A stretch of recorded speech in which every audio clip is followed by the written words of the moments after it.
Stroke के लिए आप एक बात देखिए कि स्ट्रोक पहली बात तो हुआ क्यों, है ना। स्ट्रोक हुआ क्यों? क्या आपने ये सोचा ब्लड क्लॉट आपके शरीर के अंदर क्यों फॉर्म हुआ? ब्लड क्लॉटिंग तो प्रोटेक्टिव मैकेनिज्म है ना। वो खून का गाढ़ा होना आपको बचाने का नियम है ना। बाहर चोट लग जाती है, खून गाढ़ा हो जाता है, क्लॉट फॉर्मेशन होता है, तो बच जाता है ये शरीर।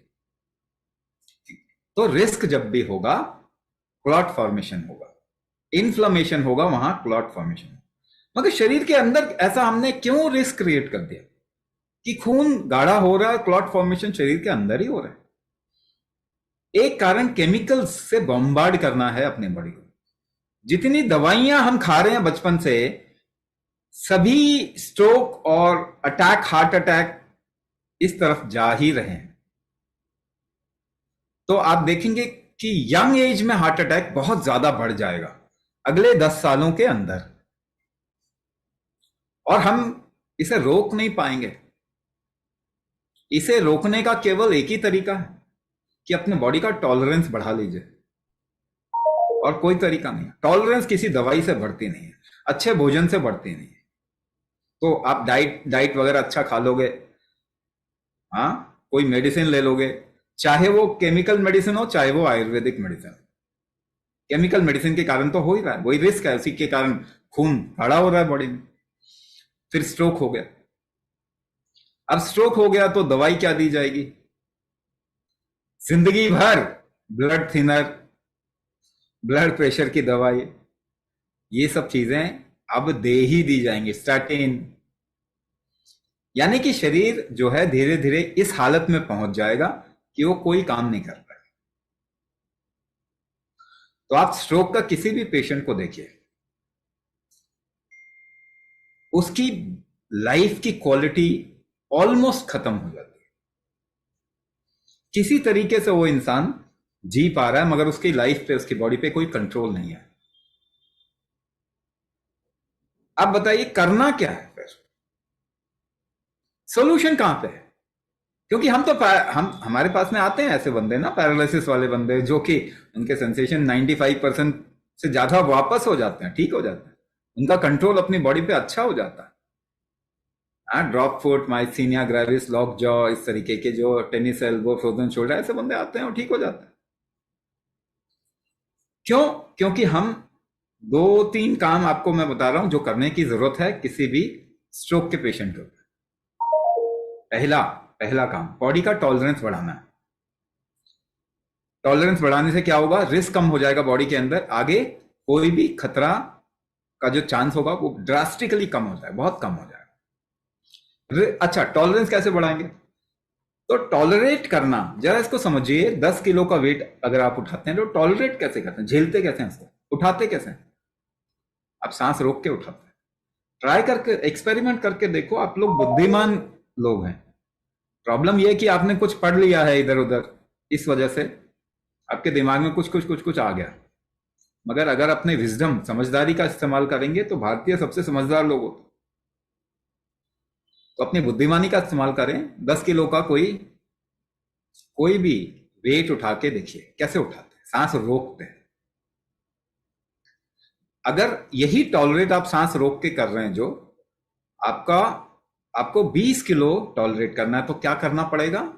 आपकी सांस रोकने की क्षमता ज्यादा होनी चाहिए, तब आप उससे आराम से टॉलरेट कर पाए। तो क्या इसकी प्रैक्टिस आप कर रहे हैं? अब जरा मैं और एग्जांपल देके आपको बताऊं।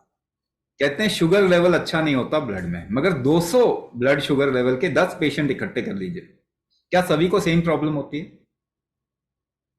नहीं, सभी को सेम प्रॉब्लम नहीं होती। किसी को प्रॉब्लम नहीं है, ऐसे भी लोग मैं दिखा सकता हूं। अच्छा, 200 का ब्लड प्रेशर के 10 लोग इकट्ठा कर लीजिए, क्या सभी को सेम प्रॉब्लम होगी? नहीं होगी। 10 थायराइड टीएसएच वैल्यू के 10 पेशेंट इकट्ठे कर लीजिए, क्या सभी को सेम प्रॉब्लम होगी? नहीं होगी। तो क्या वो शुगर लेवल, ब्लड प्रेशर या टीएसएच लेवल प्रॉब्लम है, या कुछ और है जो देख नहीं रहे हो आप? आपके बॉडी का टॉलरेंस प्रॉब्लम है। अगर आपके शरीर की झेलने की क्षमता कम है तो थोड़े से फ्लक्चुएशन के साथ में बारिश में सर्दी जुकाम हो जाएगा। अगर झेलने की क्षमता बहुत अच्छी है तो कोई भी सिचुएशन में आपको प्रॉब्लम नहीं आएगी। तो क्या आपने अपना टॉलरेंस बढ़ाने के लिए कुछ भी किया? हमने तो फूड खराब कर दिया, मेडिसिन लेने लग गए, बॉडी को खराब कर दिया, एनवायरनमेंट खराब कर दिया, मगर इस खराब सिचुएशन को टॉलरेट करने की क्षमता क्या हमने बढ़ाई अपने शरीर की? तो सभी तो डिजीज सभी होने ही वाले हैं, सभी के अंदर डिजीज तो आने ही वाला है। टॉलरेंस बढ़ा लेंगे तो रिस्क कम हो जाएगा, रिस्क कम हो जाएगा। फिर आप देखेंगे हमारे पास ऐसे लोग हैं जिन्होंने कुंभक किया, उनको हार्ट अटैक आया तब भी कोई प्रॉब्लम नहीं हुई, हॉस्पिटल नहीं जाना पड़ा, आज बिल्कुल ठीक है। एक एक दिन में 3-3 हार्ट अटैक आने वाले बंदे दिखा सकता हूं, जो बचे हैं तो केवल कुंभक की वजह से। तो पहला, टॉलरेंस बॉडी का बढ़ाना पड़ेगा, रिस्क खत्म करना पड़ेगा अंदर का। दूसरा, कभी भी स्ट्रोक वाला पेशेंट अपने हाथ पांव को ठीक से कंट्रोल नहीं कर पाते। कंट्रोल करने के लिए आप क्या करते हैं? कोई इंसान को बोलिए कि आपको खींचे और आप उसको कंट्रोल करने की कोशिश करें, या फिर वो इधर उधर मूव करे और खींचे आपको। कैसे कंट्रोल करोगे? कैसे ऑपोजिट खींचोगे? सांस रोक के। अगर शरीर से कोई भी आप काम लेते हैं तो सांस रोक के ही आप शरीर के अंगों को भी कंट्रोल करते हैं। तो कुंभक जो है वो आपके बॉडी का कंट्रोलिंग मैकेनिज्म है, वो अगर बढ़ेगा तो बॉडी पे कंट्रोल आपका ज्यादा आ जाएगा।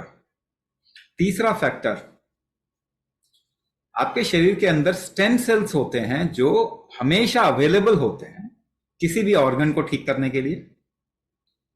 ठीक है, स्टेम सेल्स होते हैं।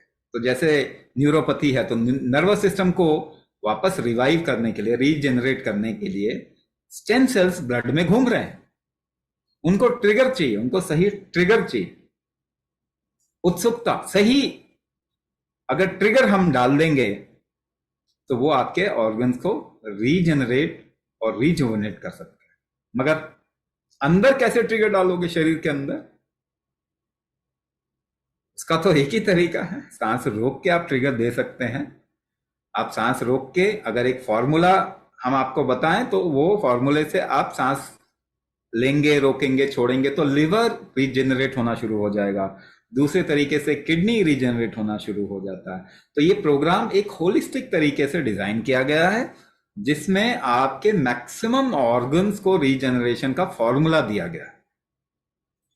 ठीक है ना? क्योंकि एक ऑर्गन दूसरे के बगैर काम नहीं करता। किसी का लिवर निकाल लो तो खत्म, किसी का हार्ट निकाल लो तो खत्म, किसी का किडनी निकाल लो तो खत्म। यानी लिवर हार्ट के साथ काम करता है, हार्ट किडनी के साथ काम करता है, किडनी नर्वस सिस्टम, सब आपस में मिलकर काम करते हैं। तो एक होलिस्टिक अप्रोच है कि पूरी बॉडी का रिजुवनेशन तो चाहिए ही। तो ये प्रोग्राम इसी तरीके से डिजाइन किया गया है जिसमें कुंभक एपिजेनेटिक ट्रिगर है। ये आपके स्टेम सेल्स को ट्रिगर देता है जिससे कि आपके ऑर्गन रीजनरेट होते हैं। यही नहीं, आपके जीन्स को बदलने का तरीका भी कुंभक है, यानी कि आपके जेनेटिक्स को बदलने का तरीका भी कुंभक है। सबसे फास्ट अगर आप अपने जेनेटिक्स को बदलना चाहते हैं तो कुंभक वो एपिजेनेटिक ट्रिगर है।